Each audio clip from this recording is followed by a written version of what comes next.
Je tiens également à préciser que j'étais effectivement vice-doyen de ma faculté jusqu'au mois de septembre, puisque je suis à présent en congé, en année sabbatique à l'université Paul Valéry, au laboratoire Praxilingue, et de ce fait j'ai cessé mes activités avec bonheur de vice-doyen.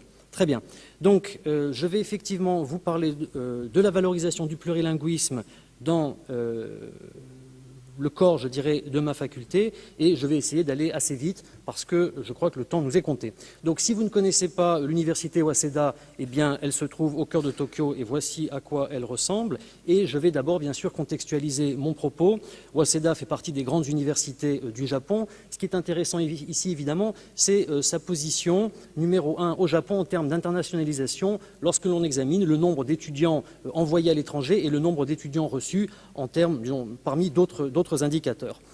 Il faut savoir que le Japon, comme d'autres pays, traverse une crise démographique qui affecte évidemment la population estudiantine et de nombreux établissements d'enseignement supérieur cherchent les moyens pour attirer davantage d'étudiants étrangers.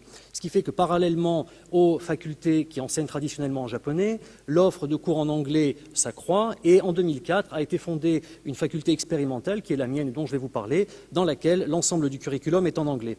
Je mentionne également l'offre linguistique en termes de cours de langue présents dans l'université. Vous voyez qu'on a 20 langues qui sont représentées, parmi lesquelles l'aïnou, le basque ou le swahili notamment. Alors, je vais à présent vous parler plus spécifiquement de la School of International Liberal Studies, donc que j'abrégerai en SILS, qui est une faculté pluridisciplinaire internationale anglophone et qui, lors de son lancement en 2004, était réellement une expérience. De nombreux collègues étaient dubitatifs quant au succès potentiel d'avoir un curriculum entièrement en anglais. L'objectif était d'attirer davantage d'étudiants étrangers, mais aussi de permettre à ces étudiants d'étudier différentes disciplines avec les étudiants japonais, de manière à éviter la ségrégation entre centres pour étudiants étrangers d'une part et étudiants japonais d'autre part. Également, il s'agissait d'enseigner à ces étudiants le japonais et d'améliorer les compétences en anglais pour tous. Autre point majeur, faciliter et encourager la mobilité internationale dans les deux sens, puisque par exemple dans ma faculté, comme cela dans d'autres programmes, l'année d'échange, l'année d'études à l'étranger est obligatoire et fait entièrement partie du curriculum, et également donc accueillir davantage d'étudiants étrangers, soit d'échange, mais également des étudiants réguliers qui viennent réaliser leur diplôme chez nous. Enfin, contrairement aux facultés spécialisées traditionnelles, l'idée de renouer avec un modèle d'art libéral que l'on trouve évidemment couramment aux États-Unis dans la sphère anglo-saxonne, mais également en Asie, et puis en France, on pense à Sciences Po naturellement, un système de formation généraliste qui est également en phase avec le système de formation et de recrutement de la société japonaise. Pour ce faire, naturellement, c'est l'anglais, alors je dis naturellement, pour ce faire, c'est l'anglais qui a été choisi comme langue d'enseignement.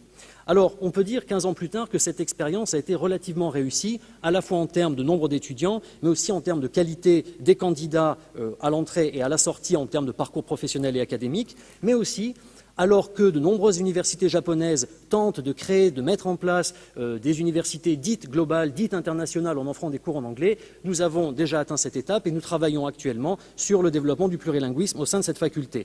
Cela s'examine à travers les procédures d'admission des étudiants, des lycéens qui candidatent à l'admission à notre faculté, les procédures de recrutement, les derniers enseignants-chercheurs que nous avons recrutés sont bilingues, trilingues, voire quadrilingues pour certains, et enfin, tout à l'heure vous avez mentionné la question des émiles, par-delà les cours en anglais, nous travaillons actuellement à l'offre de cours en chinois, en espagnol, en français et en coréen, je vais y revenir. Alors, la raison pour laquelle je suis présent dans ce panel, et je remercie les organisateurs, disons, ça repose à la fois sur mon expertise disciplinaire qui est celle des sciences du langage, en particulier en didactique des langues et en linguistique variationniste, car il me semble indispensable, si on traite de gouvernance linguistique et donc d'enseignement-apprentissage, de faire appel aux trois champs de référence que sont la psycholinguistique, la sociolinguistique et la méthodologie pour ce qui a trait à la didactique des langues. Et d'autre part, donc, je suis ici pour partager avec vous mon expérience en tant que vice-doyen de la faculté durant les 6 dernières années, et j'estime avoir, avec l'aide de mes collègues, œuvré au développement du plurilinguisme au sein de ce programme anglophone. Alors, je vais tout d'abord vous faire un bref exposé du fonctionnement linguistique de SILS. Comme vous pouvez le voir sur la diapositive, nous avons évidemment une majorité d'étudiants japonophones en entrée, certains anglophones également natifs, mais nous avons également une trentaine d'autres langues premières qui sont représentées, l'ensemble des candidats étant jugés aptes à suivre un curriculum académique en anglais, donc la plupart des étudiants sont déjà plurilingues. En termes de formation, l'ensemble du curriculum est en anglais, excepté certains séminaires de première année qui sont dédiés à l'adaptation universitaire, ainsi que des cours spécialisés qui nécessitent la maîtrise du japonais ou d'autres langues pour pouvoir effectuer la classe, notamment dans des thématiques comparatives. Pour les étudiants qui souhaitent poursuivre une partie de leurs études en japonais, ils ont la possibilité de prendre des cours en japonais dans les autres facultés. Pour les étudiants qui sont les plus fragiles en anglais, nous avons également des dispositifs au sein de la faculté et au sein de l'université pour renforcer les compétences en anglais, notamment en anglais sur objectifs académiques. Pour les étudiants non japonophones, l'apprentissage du japonais est obligatoire et fait partie du cursus jusqu'à un niveau suffisant qui leur permet également de suivre d'autres cours dans d'autres facultés en japonais. Et le dernier point sur lequel j'insisterai de manière plus importante ici, c'est l'offre en troisième langue étrangère, en particulier au sein de notre faculté en allemand, chinois, coréen, espagnol, français, italien et russe, puisque les cours sont obligatoires en première année, alors que la tendance, évidemment, est à l'élimination du caractère obligatoire, voire à la suppression pure et simple des cours de troisième langue étrangère dans les autres universités. La majorité des étudiants poursuivent en réalité leur apprentissage au moins jusqu'à un niveau B1 et certains étudiants, lors de la troisième et quatrième année, décident de se spécialiser dans tel ou tel domaine linguistique et culturel d'expertise et rédigent leur mémoire de fin d'études non pas en anglais, mais en français, en chinois ou en espagnol. Voici donc le plan global, je dirais, du programme que l'on offre. On a un curriculum pluridisciplinaire en anglais, cours de japonais obligatoire pour les non-japonophones, renforcement en anglais et apprentissage d'une troisième langue étrangère obligatoire jusqu'à un certain point. Et de nombreux étudiants décident d'aller étudier dans des zones non anglophones et de ce fait perfectionnent leurs compétences linguistiques dans cette troisième langue. Ce qui fait qu'en sortie, on a des étudiants qui sont fonctionnellement, j'y reviendrai, plurilingues. Inutile de mentionner les avantages en termes d'employabilité et de poursuite de parcours académique.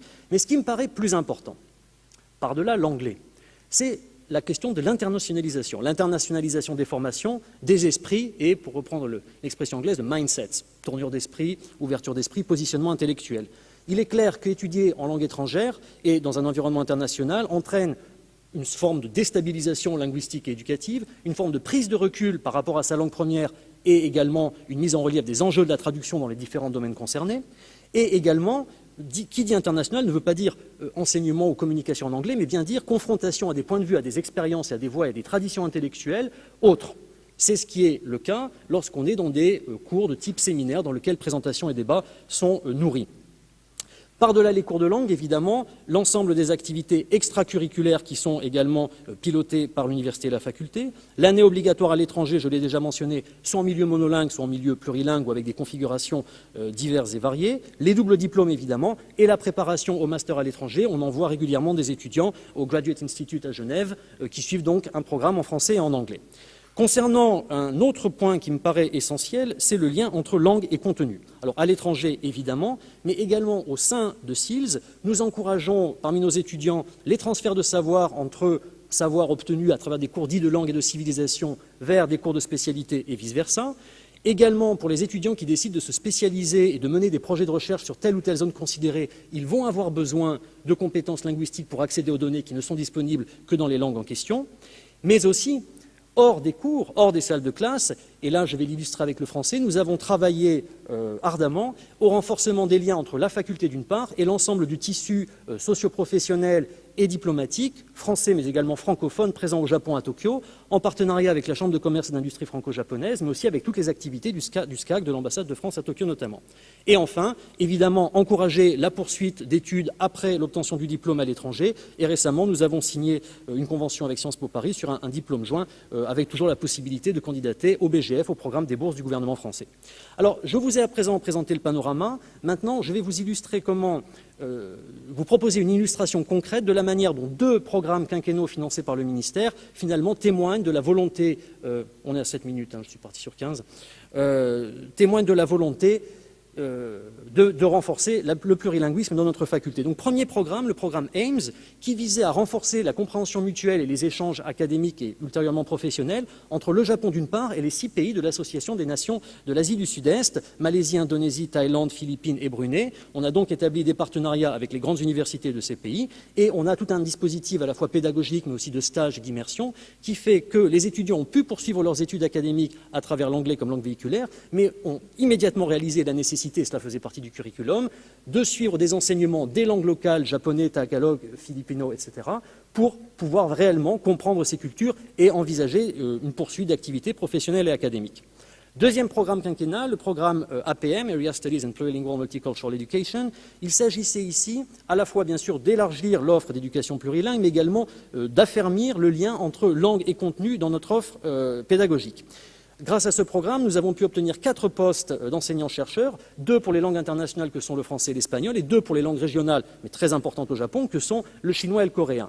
Dans le cas du français, par exemple, donc à travers notre partenariat avec Sciences Po, nous avons recruté le Dr Médé, qui enseigne les sciences politiques françaises, à la fois en anglais pour les premiers niveaux, en français au niveau plus avancé, ce qui permet d'avoir des cours joints également pour les étudiants francophones natifs et les étudiants non francophones natifs, et ensuite donc le format CLIL ou EMIL, mais avec différents formats, qui permettent graduellement de rentrer dans le contenu et en utilisant également le français. Alors, à présent que je vous ai exposé le contexte, j'aimerais brièvement mentionner 4 points qui me paraissent importants. D'une part, il faut comprendre que le schéma de poursuite d'études jusqu'au master n'est pas universel. On a un format qui souvent, notamment dans le cas du bachelor, s'arrête à 4 ans et qui ensuite encourage la majorité des étudiants à chercher un travail sans forcément poursuivre des études jusqu'en master. Ce qui fait qu'aujourd'hui, j'ai des étudiants qui sont venus étudier en France dans des pays francophones parce qu'ils avaient la possibilité, donc je ne parle pas des spécialistes de français, parce qu'ils avaient la possibilité de poursuivre leurs études académiques en anglais et qui en même temps ont naturellement pris des cours en français, développé une forme de francophonie et de francophilie grâce à ce dispositif. Donc, l'intérêt d'offrir des éléments de formation en anglais au niveau licence pour favoriser la mobilité internationale. Deuxième point très important, l'interface entre langue et discipline, non seulement pour la préparation aux études à l'étranger, mais également pour sensibiliser à l'interface entre langue et contenu, particulièrement dans un domaine comme les sciences politiques. Inutile de vous dire qu'il est difficile de saisir le spectre politique japonais ou américain en se cantonnant d'une traduction de gauche-droite à left-right, par exemple. Et même si vous parlez avec des collègues suisses francophones, si vous parlez des socialistes, faites attention à bien vous comprendre, même en français, ça ne recouvre pas forcément les mêmes réalités. Donc cela nous amène vers la thématique des intraduisibles. Le terme laïcité en est un bon exemple en français.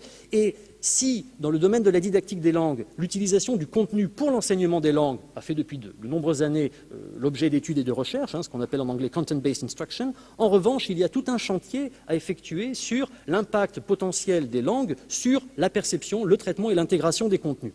Le comparatisme étant évidemment au cœur de cette thématique. Troisième point, et là je regarde Jean-Claude Béaco, la question de la parcellisation des compétences, ce CRL, et la gestion de l'incertitude. Alors d'une part, il faut bien savoir qu'aujourd'hui, être plurilingue, ça ne signifie pas être né et avoir grandi avec plusieurs langues. Il s'agit vraiment, dans une approche partage, d'être en mesure de réaliser telle ou telle tâche avec telle ou telle langue. On peut donc parler de B2, C1, mais de quelles compétences parlons-nous exactement? Ça me paraît extrêmement important. Autre point, lorsqu'on envisage l'éducation plurilingue, on l'envisage généralement comme un développement cognitif, on est capable de faire davantage de choses, et on l'envisage très peu comme la capacité à gérer des situations d'incertitude communicative, notamment en contexte international. Donc, cela fait également partie, je dirais, des enjeux pédagogiques, c'est-à-dire, on est à 12 minutes, il me reste encore 3 minutes, cela fait partie...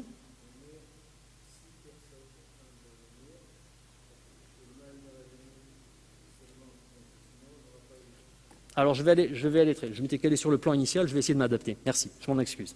Donc, la question de gestion d'incertitude et de handicap international. Quatrième point, et là je ne vais pas m'attarder, les limites de l'anglais comme lingua franca, on peut les lister. L'important, c'est de les expliquer aux étudiants, et une fois qu'on les explique, eh bien, ils réalisent l'impérieuse nécessité, s'ils veulent développer une réelle expertise, d'apprendre non seulement une langue, mais également une connaissance socioculturelle et pragmatique de la zone concernée. Ce qui fait que dans notre département, voici un peu le modèle idéal vers lequel on tendrait, une expertise disciplinaire, l'anglais comme lingua franca, le japonais évidemment, et un troisième domaine d'expertise. En conclusion, lorsque j'examine les efforts que nous avons menés au sein de notre faculté, quelque part, ils sont en phase avec, d'une part, les principes du manifeste de Vienne 2001, lors de l'année des langues, et d'autre part, les grandes lignes du plan pour la langue française du 20 mars 2018. Ce qui est plus important, c'est que par-delà l'apprentissage des langues, c'est la question de l'éducation à la communication internationale, ce qui va bien au-delà. Et en retour, cela nous amène à examiner la question de la communication nationale, et on passe de la question de la L2 au registre sociolinguistique, et je crois que les collègues de la DGLF-LF mentionnaient la frilosité des Français sur la question francophone. Il y a un réel apprentissage, une réelle éducation à la variation sociolinguistique francophone. Donc, gouvernance linguistique, c'est un sujet majeur pour nos sociétés. L'éducation plurilingue du XXIe siècle, c'est clairement par-delà le linguistique. Et pour le français, car la valorisation du français, c'est une de mes missions, doit-on encore parler de défense du français ou plutôt de valorisation dans un contexte d'internationalisation de la formation et de l'information? Quelques références, et je vous remercie, et je m'excuse du temps que j'ai pris. Je dois être à 13 minutes. Ouais. Merci beaucoup. Bien.